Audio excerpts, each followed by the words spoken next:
আল্লাহ পাক বলছেন তোমরাও একদিন এই দুনিয়ার মিশন শেষ করে কবরে চলে যাবে। কবরে যাওয়ার পরে আল্লাহ ডাকতে বলবেন আফালা ইয়ালামু ইযা বুসিরা মা ফিল কুবুর, ওঠ উঠে বল। এবার উঠে বসার পরে ফেরেশতারা বলবে ওয়া হুসিলা মা ফিস সুদুর।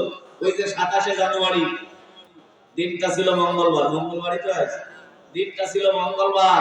এই মঙ্গলবারের দিন মিয়া তোমার এই 24টা ঘন্টা কাটলো কি করে একটু হিসাব দাও।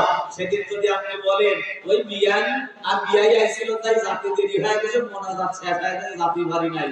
মায়ের এমন মায়ের হবে মাথা থেকে পা পর্যন্ত অন্ধ ফেরেশতা এবং বধির ফেরেশতা ঢুকবে, কোন জায়গায় মায়ের হবে তাও দেখবে না, চিল্লাবে ওরে মারে বাবারে বলে তাও শুনবে না, খালি মায়ের ওকে মার চোখে মুখে মার শেষে ফেলবে একদম। কথা বলে ঠিক কি? কারণ জবাব ওই দিন আপনি যদি দেন যে আমরা এই কারণে যেতে পারি নাই, কিন্তু আল্লাহ বলবেন ইন্না রাব্বাহুম বিহিম ইয়াউমা ইযিল লাখাবির। তুই যে কত ধরনের সিটার আর বাটপার সব রেকর্ড ভিডিও ফুটেজ আমি আল্লাহর কাছে আছে না? এই জন্য একজনও পার পাবেন না। দয়া করে যা করছেন এতক্ষণ চলে আসেন, এক্ষুনি আলোচনা শুরু হবে। কোরআনের আলোচনা রেখে বাইরে যারা অন্য কোনো কাজ করবে এরা কোনোদিন মুসলমান হতে পারে না, এরা টাটকা মুনাফিক। কথা বলেন ঠিক না? এটা আমি বলতেছি না, মনে করেন হাইরে হাল কালেমা পড়া মানুষের মুনাফিক বানায় দিলেন। ভালো করে প্রমাণ নেন। আল্লাহ তাবারক ওয়া তাআলা পৃথিবীর জমিনে পাঠানোর আগে আমাদের সকলকে একটা জায়গায় তৈরি করে রেখেছিলেন, সেটা হলো আলমে আরওয়াহ, রূহের জগৎ।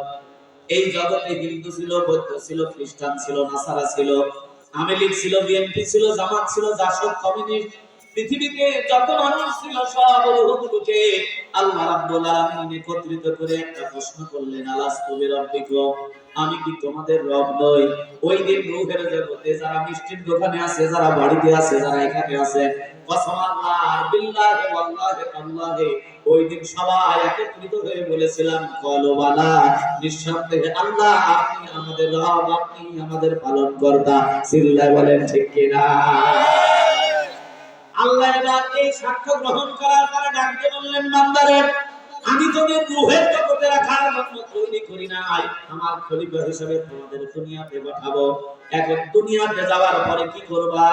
বান্দা আমার কাছে ওয়াদা করে যাও, এইবার রূহের জগতে প্রত্যেকটা মানুষ, যারা মিষ্টির দোকানে, যারা বাড়িতে, যারা এখানে বসে আছেন, যারা রাস্তাঘাট দিয়ে ঘুরতেছেন, প্রত্যেকটা মানুষ সেদিন আল্লাহর কাছে ওয়াদা করেছিলাম আল্লাহ দুনিয়াতে যাওয়ার পরে তোমার বাণী যখন আমাদের কান পর্যন্ত পৌঁছাবে, সামিআনা ওয়া তাআনা, শুনবো আর মেনে নিয়ে তওবা অনুযায়ী আমল করতে থাকবো।